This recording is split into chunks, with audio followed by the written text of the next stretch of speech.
Bangla to London টিভিতে আপনাকে স্বাগতম। You are watching your favorite online Bangla to London TV. We bring you the latest news, entertainment and much more. জগন্নাথপুরের ঘোষগাঁওয়ে হাজীবাড়িতে যুক্তরাজ্য প্রবাসী হাজী মনিরবার পরিবারবর্গের উদ্যোগে দোয়া ও ইফতার মাহফিল অনুষ্ঠিত হয়েছে। সুনামগঞ্জ জেলার প্রবাসী অধ্যুষিত জগন্নাথপুর উপজেলার ঐতিহ্যবাহী ঘোষগাঁও গ্রামে হাজীবাড়িতে প্রতি বছরের ন্যায় দোয়া ও ইফতার মাহফিল অনুষ্ঠিত হয়েছে। যুক্তরাজ্য প্রবাসী বিশিষ্ট সমাজসেবক হাজী মনির মিয়া, যুক্তরাজ্য প্রবাসী মোহাম্মদ শফিকুল ইসলাম, যুক্তরাজ্য প্রবাসী হাজী মোহাম্মদ মফিজা আলীর অর্থায়নে হাজী মোহাম্মদ সেরাগ আলী, মোহাম্মদ হাফিজ আলী ও মামুন মিয়ার তত্ত্বাবধানে গত ৩রা মার্চ ১৩ই রমাদান উক্ত ইফতার ও দোয়া মাহফিল অনুষ্ঠিত হয়েছে। উক্ত ইফতার ও দোয়া মাহফিলে উপস্থিত ছিলেন জগন্নাথপুর উপজেলার ৬ নং রানীগঞ্জ ইউনিয়ন পরিষদের চেয়ারম্যান শেখ সদরুল ইসলাম, ৮ নং ওয়ার্ডের মেম্বার মোহাম্মদ নুরুল হক, মাস্টার মোহাম্মদ মনতাজ মিয়া, জগন্নাথপুর বাজার বণিক সমিতির সাবেক সাধারণ সম্পাদক জাহির উদ্দিন, ঘোষগাঁও জাগ্রত যুব সংঘের সভাপতি আনসার মিয়া, সাধারণ সম্পাদক মীর রমজান আলী সানা, ইমাম হোসেন, লিংকন মিয়া, যুগ্ম সাধারণ সম্পাদক শিক্ষক মোহাম্মদ জিকুর আলম, তানবিরুল হক, যুক্তরাজ্য প্রবাসী নজরুল ইসলাম, ঘোষগাঁও হাফিজিয়া মাদ্রাসার শিক্ষক আবুল কাহার, মোল্লাবাড়ি ইমাম আব্দুল কাইয়ুম, কারি জিয়াউল হক, কারি মোহাম্মদ মুস্তাকিম বিল্লাহ প্রমুখ। উক্ত ইফতার ও দোয়া মাহফিল পরিচালনা করেন ঘোষগাঁও কেন্দ্রীয় জামে মসজিদের ইমাম ও খতিব হযরত মাওলানা আলী আহমদ সিদ্দিকী। উক্ত ইফতার ও দোয়া মাহফিলে ঘোষগাঁও গ্রাম সহ আশপাশের বিভিন্ন গ্রামের রোজাদার ধর্মপ্রাণ প্রায় ৫০০ মুসল্লিয়ানগণ উপস্থিত ছিলেন। উক্ত ইফতার ও দোয়া মাহফিলের আয়োজক যুক্তরাজ্য প্রবাসী বিশিষ্ট ক্রীড়া সংগঠক শিক্ষানুরাগী মোহাম্মদ মফিজ আলী বাংলা টু লন্ডন টিভিকে জানান, আমরা আমাদের পরিবারবর্গের উদ্যোগে প্রতি বছর ইফতার ও দোয়া মাহফিলের আয়োজন করি। এখান থেকে বিভিন্ন গ্রাম সহ আমাদের বন্ধুবান্ধব, আত্মীয় স্বজন সহ অনেকেই উপস্থিত হন, যেখানে একে অন্যের সাথে দেখা হয়, মিলন মেলা হয়। সবাই আমাদের জন্য দোয়া করবেন, আমাদের পরিবারের সবার জন্য দোয়া করবেন।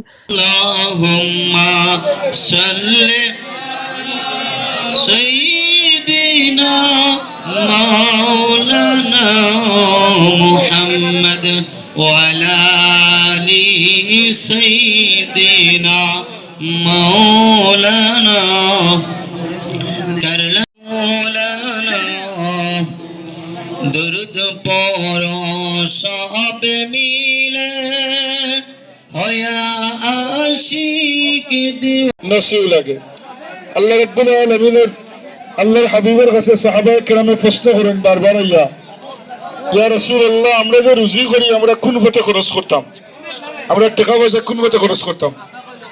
আল্লাহ সূরা বাকারার একটা আয়াত নাযিল করিয়া ও আয়াত নাযিল করিল্লা আল্লাহ রাব্বুল আলামিন ফরমান, ইয়াসালুনাকা মাযা ইউনফিকুন, হাবিব আপনার কাছে আপনার সাহাবীরা ইয়া জিজ্ঞাসা তারা সম্পদ তারা কোন পথে খরচ করতো, কুল মা আনফাকতুম, আমার হাবিব আপনি তারা জানাইয়া দাও মিন খায়র, তাদের জন্য উত্তম হইল খরচ করার রাস্তা, ফালিল ওয়ালিদাইন, তার মা বাবার লাগি, ওয়াল আকরাবিন, আত্মীয় স্বজনের লাগি, ওয়াল ইয়াতামা ওয়াল মিসকিন ওয়া ইবনিস সাবিল, এতিম এবং মিসকিন এবং গরিব মানুষ অসহায় আল্লাহর রাস্তায় খরচ করা লাগে। কই সুবহানাল্লাহ।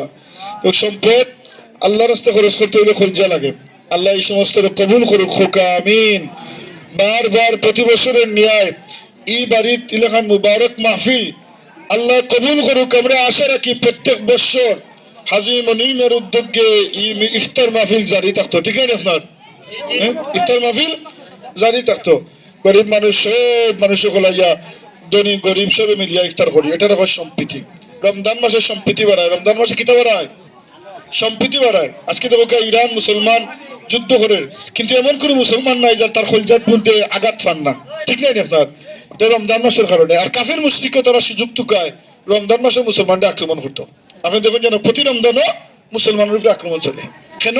রমজান মাস মুসলমানের প্রাণ কেন্দ্রের মাস। কের মাস? প্রাণ কেন্দ্রের মাস। এই মাসও তারা আক্রমণ করে। আমরা আবেগ এবং ইমানের জজবা বাড়ে, আমরা বাড়িতে লাগি দোয়া করি। ঠিক আছে? তো আল্লাহ কবুল করুক আজকের আয়োজন।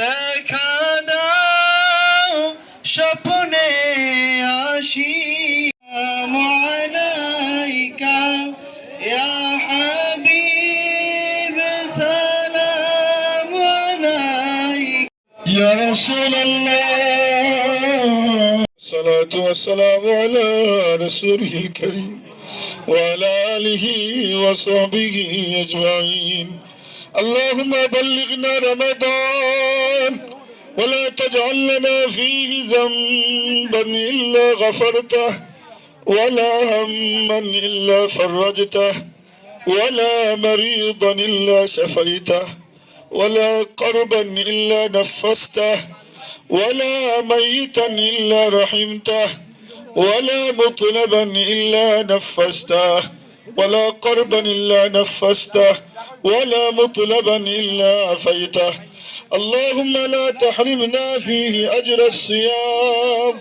وعلى القراءة على القيام الله رب العالمين فرواردگار عالم আল্লাহ হাজি মনির মিয়া সাহেবের পক্ষ থেকে গুসকা হাজি মনির ইফতারের মাহফিলের আয়োজন করেছে আমরা ইয়া তো লইছি আল্লাহ তোরে তোমার রমজানের রোজা রাখিয়া ইফতার সামনে রাখিয়া তোমার বন্দার আয়োজন করা ইফতার মাহফিলের সামনে লইয়া দুরুদ শরীফ পড়াইছে মিলাদ শরীফ পড়াইছে আল্লাহ কসিদা গায়া গায়া সালাতু সালাম জানানো হইছে আউয়ালান সব কিছুরে তোমার বন্ধ তোর পক্ষ থাকি আমরা ফরনেওয়ালার পক্ষ থাকি যারা শুনলাম প্রত্যেকের পক্ষ থাকি কবুল ফরমাও আল্লাহ মিলাদ শরীফের পক্ষ হইতে নাম ধরি ধরি আমরার নাম ধরি ধরি দুরুদ ও সালাম আমার রাসূলুল্লাহ সাল্লাল্লাহু আলাইহি ওয়াসাল্লামের রওজা পাকে পৌঁছাইয়া দাও আল্লাহ তোমার হাবিবের কারণে আমরা রমজান মাস পাইছি তোমার হাবিবরে আমরার প্রতি খুশ করে দাও তোমার হাবিবের উসিলায় আমরার জিন্দেগীর গুনাহ খাতারে মাফ ফরমাও আল্লাহ এই রমজান মাসের নিয়ামত থেকে আমরা মাহরুম করিও না আমরা খন্দক বানাইয়া রমজান মাস বিদায় দিও না আল্লাহ তোমার মায়ার বন্ধ তোর দলের মধ্যে আমরা দলমুক্ত করো আল্লাহ আমরা মাফ করো আমরা মা বাবারে মাফ ফরমাও খাস করে আজি মনির মিয়া সাহেবের মা বাবারে মাফ ফরমাও তোমার বান্দার মার খানদান বাবার খানদান বংশ বনিয়াদের মুর্দেগানের কবরে পৌঁছিয়া দাও সুরুজালি ভাই সহ মামুনের আম্মা সহ তোর মুর্দেগানের কবরে নিয়ে সব পৌঁছিয়া দাও আল্লাহ এই গ্রামের तमाम মুর্দেগান হল তোরে মাফ ফরমাও আয় আল্লাহ বাকি ফেরজ রোজাগুলো আমরা সহিহ ভাবে রাখার তৌফিক ভিক্ষা দাও আয় আল্লাহ রমজান মাসের রহমত দিয়ে আমরা আবাদ করিও বেশি বেশি করে তওবা করার তৌফিক দাও আমার ইফতার সাহরির কবুল ফরমাও তোমার বন্ধুগণ তোর আজকের আয়োজনকে কবুল ফরমাও এর জরিয়ে তোর দুনিয়া আখিরাত ভালোই নসিব ফরমাও আল্লাহ আমরা ওলা তৌফিক দাও ইফতার মাহফিল করার গরিব মানুষরে বন্টন করার ইয়া আল্লাহ